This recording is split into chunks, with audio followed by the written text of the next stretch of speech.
നമസ്കാരം. Finvest YouTube ചാനലിലേക്ക് ഏവർക്കും സ്വാഗതം. ഇന്നത്തെ ടോപ്പിക്ക് അഡ്വാൻറ്റേജസ് ഓഫ് GST. GSTയുമായി ബന്ധപ്പെട്ട 4ാമത്തെ വീഡിയോയാണിത്. GSTയുടെ ഏറ്റവും പ്രധാനപ്പെട്ട അഡ്വാൻറ്റേജ് ആണ് eliminate multiple layers of taxation. The primary benefit of GST is that it integrate different tax structure അല്ലെങ്കിൽ യൂണിഫോം ടാക്സേഷൻ സിസ്റ്റം ഇന്ത്യയിൽ ഇൻട്രൊഡ്യൂസ് ചെയ്തു. നമുക്കറിയാം, ഇന്ത്യയിൽ GSTക്ക് മുൻപ് പലതരത്തിലുള്ള ടാക്സുകൾ നിലവിലുണ്ടായിരുന്നു. ഫോർ എക്സാമ്പിൾ, സെൻട്രൽ ഗവൺമെൻറ് ആണെങ്കിൽ central excise duty, central sales tax, അതുപോലെ തന്നെ സർചാർജ്, സെസ്, അങ്ങനെ പലതരത്തിലുള്ള ടാക്സുകൾ ഈടാക്കിയിരുന്നു.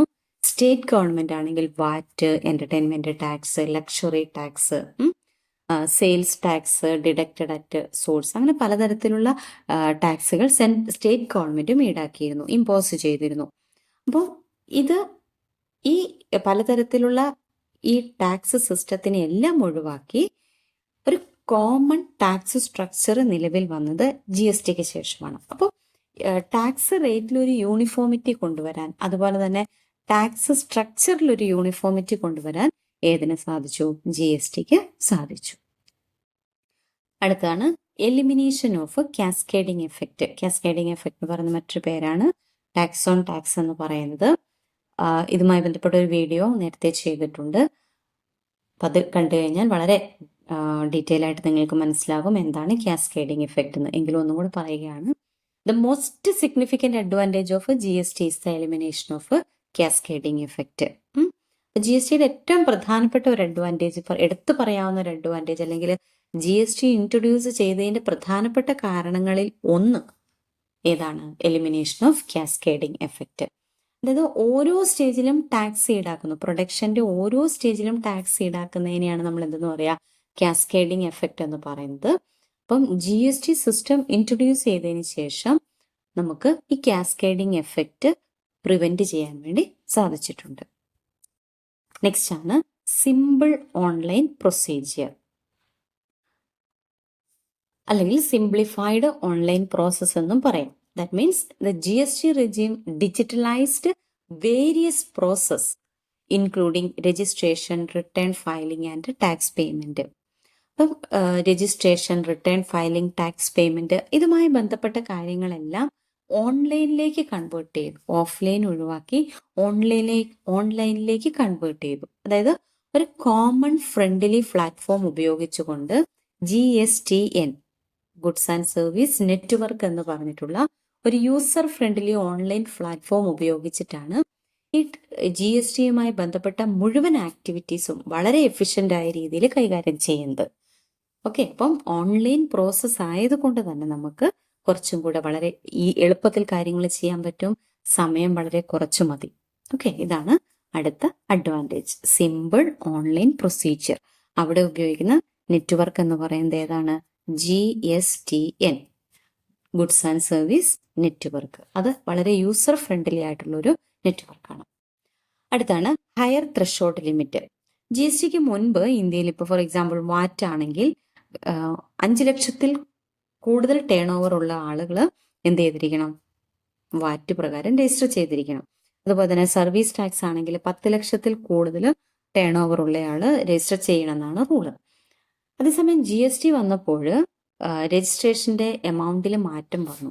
അതായത് ടേൺ ഓവർ ലിമിറ്റ് തുടക്കത്തിൽ GST ഗുഡ്സിൻ്റെ കാര്യത്തിൽ 20 ലക്ഷമായിരുന്നു, പിന്നീട് അത് വരുന്നത് 40 ലക്ഷമായി ഉയർത്തി. അതായത് ഗുഡ്സ് ഡീൽ ചെയ്യുന്ന ഒരാളെ സംബന്ധിച്ചിടത്തോളം 40 ലക്ഷം രൂപയുടെ സെയിൽസ് ഉണ്ടെങ്കിൽ മാത്രം രജിസ്റ്റർ ചെയ്താൽ മതി. അതിൽ താഴെയുള്ള ആളുകൾ എന്ത് ചെയ്യേണ്ട? GST രജിസ്ട്രേഷൻ്റെ പരിധിയിലേക്ക് വരേണ്ട കാര്യമില്ല.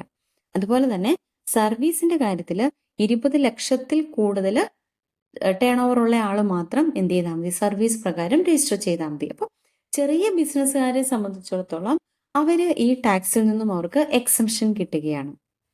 കുറച്ചും കൂടെ ഡീറ്റെയിൽ ആയിട്ട് പറയുകയാണെങ്കിൽ, ഇപ്പം നോർമൽ ടാക്സ് പെയർ, ഒരു ഗുഡ്സ് ഡീൽ ചെയ്യുന്ന ഒരു നോർമൽ ടാക്സ് പെയറെ സംബന്ധിച്ചിടത്തോളം 40 ലക്ഷത്തിൽ കൂടുതൽ ടേൺ ഓവർ ഉണ്ടെങ്കിൽ രജിസ്റ്റർ ചെയ്താൽ മതി.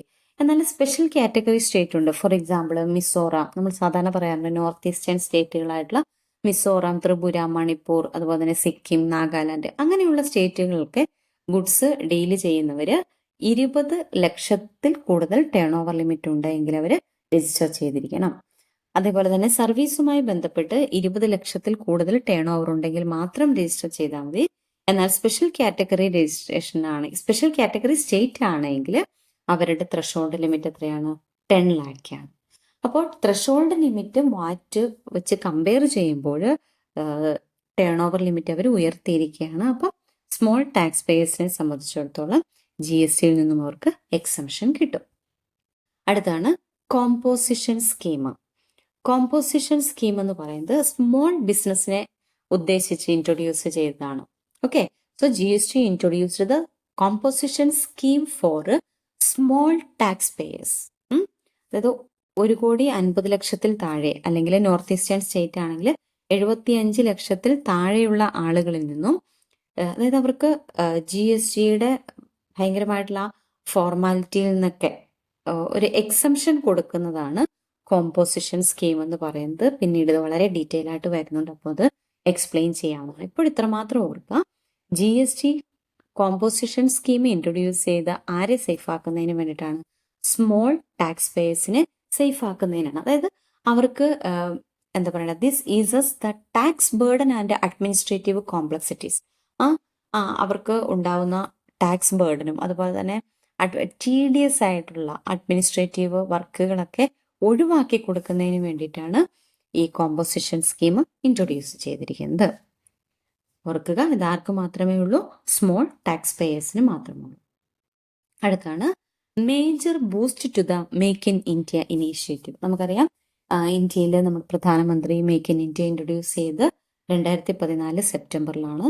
അതിന്റെ പ്രധാനപ്പെട്ട ലക്ഷ്യം എന്ന് തന്നെ പറയുന്നത് transform India into global design and manufacturing hub. ഇന്ത്യയിൽ ഒരു മാനുഫാക്ചറിങ് ഹബ്ബാക്കി മാറ്റുക, അല്ലെങ്കിൽ പ്രൊഡക്ഷൻ മാക്സിമം വർദ്ധിപ്പിക്കുക, അല്ലെങ്കിൽ നമ്മുടെ പ്രോഡക്റ്റുകൾ നാഷണൽ ലെവലിലും ഇന്റർനാഷണൽ ലെവലിലൊക്കെ എത്തിക്കുക.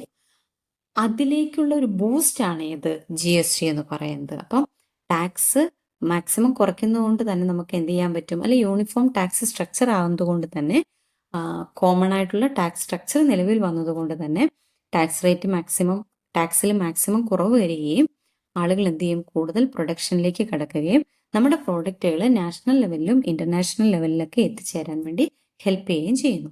അപ്പം മേക്ക് ഇൻ ഇന്ത്യ പ്രോഗ്രാമിന് ഒരു ബൂസ്റ്റ് ആണ് ഇത് GST എന്ന് പറയുന്നത്. അടുത്താണ് സിമ്പിൾ ആക്സസ്. നേരത്തെ പറഞ്ഞൊരു പോയിന്റുമായിട്ട് നമുക്ക് ഓൺലൈൻ പ്രോസസ്സുമായിട്ട് കണക്ട് ചെയ്ത് വായിക്കാവുന്നതാണ്. Anyone sitting anywhere at any time. Okay, ആർക്കും ഇപ്പോൾ എല്ലാം ഓൺലൈൻ ആയതുകൊണ്ട് തന്നെ ആർക്കും ഏത് സമയത്തും എന്ത് ചെയ്യാം? GSTയുടെ പോർട്ടൽ ആക്സസ് ചെയ്യാം. അതിൻ്റെ ഫയലിംഗ്, റിട്ടേൺ ഫയലിംഗ് ഒക്കെ വളരെ എളുപ്പത്തിൽ നടത്താവുന്നത്. അടുത്താണ് well defined treatment of e-commerce operators. നമുക്കറിയാം, ആദ്യം പ്രീവിയസ് ടാക്സ് സിസ്റ്റം പ്രകാരം ഇ-കൊമേഴ്സ് ഓപ്പറേറ്റർമാർ അവരുടെ ടാക്സേഷൻ എങ്ങനെയായിരിക്കണം എന്ന കാര്യത്തിൽ ക്ലാരിറ്റി ഇല്ലായിരുന്നു. അതായത് പല സ്റ്റേറ്റും പലതരത്തിലുള്ള റെഗുലേഷൻസ് ആണ് ഫോളോ ചെയ്തിരുന്നത്. ഓക്കെ, ഒരു കൺഫ്യൂഷൻ ഉണ്ടായിരുന്നു. ഒരു യൂണിഫോം ടാക്സേഷൻ സിസ്റ്റം ഇ-കൊമേഴ്സ് ഓപ്പറേറ്റേഴ്സിന് ഇല്ലായിരുന്നു. Okay, so GST introduced clear provision for e-commerce taxation. ഇപ്പൊ ഇന്ത്യയിൽ മുഴുവൻ അവരെവിടെയൊക്കെ 2 സ്റ്റേറ്റിൽ വെച്ച്, ഇപ്പോൾ കേരളത്തിൽ നിന്നും കർണാടകത്തിലേക്കുള്ള ട്രാൻസാക്ഷന് ഹെൽപ്പ് ചെയ്യുന്നതാണ് എങ്കിൽ കൂടിയും ഈ ഇ-കൊമേഴ്സ് ഓപ്പറേറ്റേഴ്സ് ഏതിന്റെ പരിധിയിൽ വരും? GSTയുടെ പരിധിയിൽ വരും. അപ്പോൾ ഒരു കോമൺ ആയിട്ടുള്ള പ്രൊവിഷൻ ആർക്ക് വേണ്ടി ഇൻട്രൊഡ്യൂസ് ചെയ്തു? ഇ-കൊമേഴ്സ് ഓപ്പറേറ്റേഴ്സിന് വേണ്ടിയിട്ട് ഇൻട്രൊഡ്യൂസ് ചെയ്തു. ഓക്കെ, ഒരു ക്ലിയർ കട്ട് ആയിട്ടുള്ള ഒരു ഇൻസ്ട്രക്ഷൻ കൊണ്ടുവന്നു. നെക്സ്റ്റ് ആണ് number of compliances is lesser. അതായത് വാറ്റ് അല്ലെങ്കിൽ സർവീസ് ടാക്സ് ഒക്കെ ആയി ബന്ധപ്പെട്ട് മന്ത്ലി തന്നെ നമ്മൾ ഒരുപാട് റിട്ടേണുകൾ സബ്മിറ്റ് ചെയ്യണം. ഇപ്പം ഒരു ബിസിനസ്മാൻ വാറ്റിന്റെ പരിധിയിൽ വരാം, സെൻട്രൽ ടാക്സിന്റെ പരിധിയിൽ വരാം, സെയിൽസ് ടാക്സിന്റെ പരിധിയിൽ വരാം. അപ്പൊ ഇതെല്ലാമായി ബന്ധപ്പെട്ട് അവർ ഒരുപാട് റിട്ടേൺസ് സബ്മിറ്റ് ചെയ്യണം. പക്ഷേ GST എന്ന് പറയുന്ന ഈ ന്യൂ സിസ്റ്റം പ്രകാരം ഒരു യൂണിഫൈഡ് റിട്ടേൺ ഫയൽ ചെയ്താൽ മതി. അപ്പോൾ സാധാരണ നമ്മൾ പറയുന്നത് നിലവിൽ ഒരു 11ഓളം റിട്ടേണുകൾ മാത്രം അവർ സബ്മിറ്റ് ചെയ്താൽ മതി. ഓക്കെ, അപ്പം ഒരുപാട് ടാക്സുമായി ബന്ധപ്പെട്ട പല പല റിട്ടേണുകൾ സബ്മിറ്റ് ചെയ്യേണ്ട കാര്യമില്ല. ഒരു യൂണിഫൈഡ് റിട്ടേൺ മാത്രം ഇവർ ഫയൽ ചെയ്താൽ മതി. അടുത്തത് export from India are made zero rated. അപ്പം ഇന്ത്യയിൽ നിന്നുള്ള എക്സ്പോർട്ട് സീറോ റേറ്റ് ആണ്, അതായത് ടാക്സിന്റെ പരിധിയിൽ വരുന്നില്ല, അല്ലെങ്കിൽ സീറോ മാത്രമാണ് ടാക്സ് ഈടാക്കുന്നത്. അതുകൊണ്ട് തന്നെ നമുക്ക് കൂടുതൽ പ്രൊഡക്ഷൻ നടത്തി ഇന്റർനാഷണൽ മാർക്കറ്റിലേക്ക് എത്തിച്ചേരാൻ വേണ്ടി പറ്റുന്നു. ഇത് നേരത്തെ പറഞ്ഞ നമ്മുടെ മേക്ക് ഇൻ ഇന്ത്യ പ്രോഗ്രാമിനെ ബൂസ്റ്റ് ചെയ്യുന്ന ഒന്നാണിത്. Export from India are made zero rate. Okay, അടുത്തതാണ് reducing tax evasion. G S ടിയുടെ മറ്റൊരു പ്രധാനപ്പെട്ട ബെനിഫിറ്റ് ഇതാണ്, റെഡ്യൂസിങ് ടാക്സ് ഇവേഷൻ. അതായത് വളരെ ക്ലിയർ കട്ട് ആയിട്ടുള്ള ടാക്സ് സിസ്റ്റമാണ് ജി എസ് ടി ഇൻട്രൊഡ്യൂസ് ചെയ്തിരിക്കുന്നത്. ട്രാൻസ്പെറൻ്റ് ആണ്, വളരെ സുതാര്യമായ രീതിയിലാണ് ജി എസ് ടി ഇൻട്രൊഡ്യൂസ് ചെയ്തിരിക്കുന്നത്. മാത്രമല്ല നമുക്കറിയാം ഇന്ത്യയിൽ എല്ലായിടത്തും ഒരേ ടാക്സ് സ്ട്രക്ചറാണ്, ഒരേ ടാക്സ് റേറ്റുമാണ് അല്ലേ. അപ്പോൾ അതുപോലെ തന്നെ മറ്റൊരു പ്രധാനപ്പെട്ട ഒരു പ്രത്യേകതയാണ് ജി എസ് ടിയുടെ ITC എന്ന് പറയും, ഇൻപുട്ട് ടാക്സ് ക്രെഡിറ്റ്. അപ്പം ഈ ഇൻപുട്ട് ടാക്സ് ക്രെഡിറ്റിന്റെ ഗുണം ഇതാണ്, it reduces the tax liability four business and promote cost saving. നമ്മളെ ടാക്സ് ലയബിലിറ്റി കുറയ്ക്കാൻ വേണ്ടിയിട്ട് ഇൻട്രൊഡ്യൂസ് ചെയ്ത ഒന്നാണ് ITC എന്ന് പറയുന്നത്, ഇൻപുട്ട് ടാക്സ് ക്രെഡിറ്റ് എന്ന് പറയുന്നത്. ഈ ഇൻപുട്ട് ടാക്സ് ക്രെഡിറ്റിൻ്റെയൊക്കെ ബെനിഫിറ്റ് കിട്ടണമെന്നുണ്ട് എങ്കിൽ കറക്റ്റായിട്ട് പർച്ചേസും സെയിൽസൊക്കെ റെക്കോർഡ് ചെയ്തേ മതിയാകും. ഓക്കെ, അവരുടെ സെയിൽസും പർച്ചേസൊക്കെ വളരെ കറക്റ്റായിട്ട് റെക്കോർഡ് ചെയ്താൽ മാത്രമേ ITC പോലെയുള്ള ബെനിഫിറ്റുകൾ കിട്ടുള്ളൂ. ഓക്കെ, അപ്പം അതിൻ്റെ ഭാഗമായിട്ട് ഇവരെന്ത് ചെയ്യും, കറക്റ്റായിട്ട് കാര്യങ്ങളൊക്കെ റെക്കോർഡ് ചെയ്യും.